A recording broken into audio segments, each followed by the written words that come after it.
When I see a good-looking Swiss-made watch from a reputable brand for a price of around or even below $200, I usually act fast. Really fast. Okay, I do a quick online check just to make sure I don't miss something really obvious, and when I see that the average recommended price is around $800, I get my payment card ready.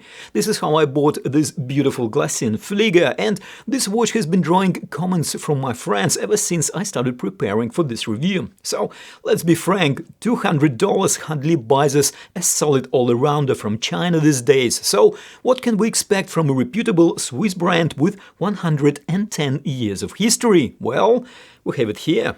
Let's find out.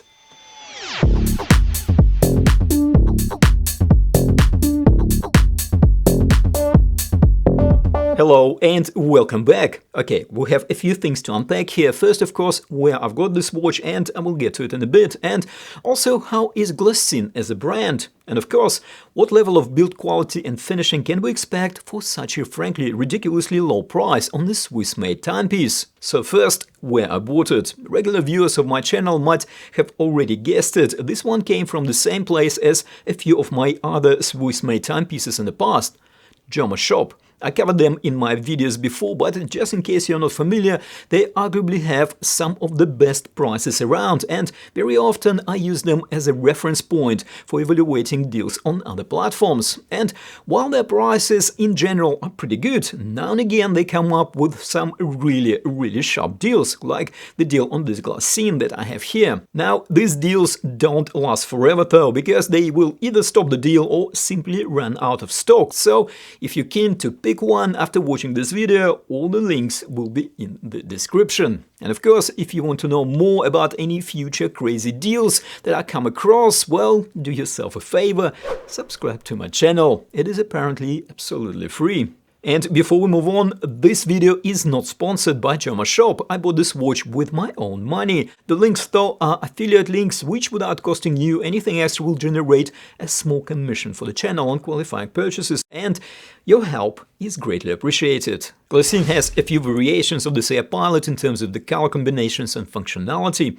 I bought this black chronograph on the stainless steel bracelet, however, based on how quickly I put it on this pilot-style leather strap, I could have gone for a leather strap in the first place. I also really like this dual-time model. I think it looks great and provides very useful complication. And the prices, well, this particular watch had an RRP of around $1,500. Okay, this is possibly a bit from a fantasy land, but still a quick online search will show that about $200 that I paid for this watch is a very good deal indeed. I'm not planning a deep historical dive here, however, here are a few facts that you might have not known about Glycine. Founded in 1914, it has quite a rich history. Initially making military watches, they are known for a number of iconic models, including possibly one of their most famous, the Airman, which was introduced in 1953.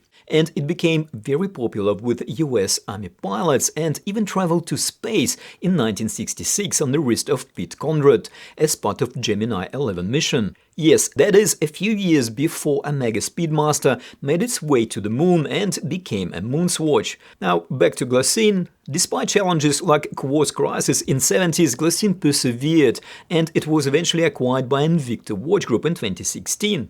And while a lot of watch enthusiasts were very skeptical about the future of Glycine after this acquisition, now 8 years later, Glycine is still maintaining its reputation for quality and innovation in the watchmaking industry and continues to produce a wide range of watches. Now, the Pilot watches were never designed to be small. The whole idea behind a Pilot watch is clear legibility and functionality that Pilot can rely on during their high-stress situations. And even though these days these watches are more of a desk Pilot watches similar to so-called desk divers, and manufacturers like IWC and Longines stop making 50 or even 55mm cases, the Pilot watches still have very prominent proportions. And this Glycine is not an exception. However, as we probably know, it is not the size, but rather what you do with it that matters. Hold on, that's from another video. Anyway, Glycine did come up with a few tricks to make this prominent Pilot to wear quite well. So, measuring the case diameter, we get 43.8mm.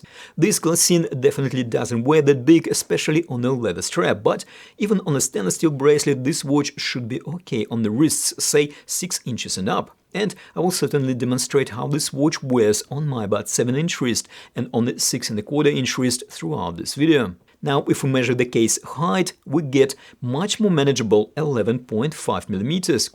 Lug-to-lug distance is 53.3 mm, which is not small. However, with almost perfect flat case back and well-curved down lugs, this watch sits very well planted on the wrist. We have 22 mm lugs here, and the supply stainless steel bracelet has a slight taper down to 20 mm at the clasp. The bracelet has a generous amount of spare links and should comfortably cover wrists up to 8½ inches or 21½ cm in circumference, and on a full bracelet this watch weighs 178 grams. Taking a closer look at the case, and we have a full stainless steel construction with fine satin brushing all around.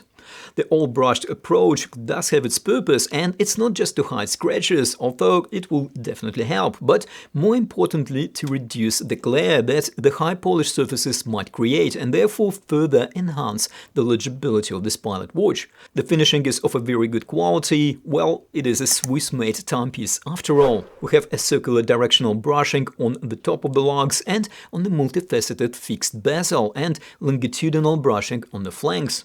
As I mentioned earlier, the lugs are well curved down, and in combination with the flat back of the case provides a really comfortable wrist fit. We also have a screw-on back case here, which is also fully brushed, and we can see that the key highlights are engraved here, although in a somewhat unusual style across the caseback rather than around the perimeter, which I think is an interesting detail accentuating the rugged and toolish pedigree of this watch. We have a well-proportioned screw-down crown and 2 chronograph pushes. The crown is signed and also has an interesting shape. It is a pilot watch, however, Glycine gave us 100 meters of water resistance, which is very practical. Being cautious with my chronographs, you probably already know that I would keep this one away from the water anyway. However, having a screw-down crown and screw-on back case does give us that extra level of assurance in case if for some unforeseen reason you should find yourself in the water while wearing this watch. We have a perfectly flat sapphire crystal on this flieger. The crystal is installed ever so slightly proud of the bezel. The anti-reflective coating is really good. Yes, this is one of those cases when it looks like the crystal almost disappears at certain viewing angles, reminding us that legibility is the name of the game on this watch. The full stainless steel bracelet is also built really well. We have solid end links and solid links, and the integration with the case is done really nicely. The finishing is also very good. We have again all-around satin brushing here, including on the sides of the links. The links are connected by pins, which is perfectly fine at this price. Also, an interesting point here, not only do we have a generous amount of length in this bracelet, we also have a sufficient amount of links that actually can be removed. So we can adjust this bracelet even to the wrists under 6 inches. So yes, the bracelet is really well built and really solid. However, I must note that while there is plenty of articulation between the bracelet links, the inverted end links have just a few degrees of movement. It isn't particularly a problem because the end links do point down quite aggressively as it is. And we have quite basic signed butterfly clasp here. It does the job well, however, as with the most butterfly clasps, there is a lack of macro adjustment, and Glycine didn't provide half links on this bracelet either, so something to keep in mind as well. Glycine used here quartz Ronda 3520.D chronograph movement. It is a quality Swiss-made movement which even has 4 jewels. Quite unusual for quartz movements. Being quartz, we of course get a high level of accuracy of -10 to +20 seconds per month.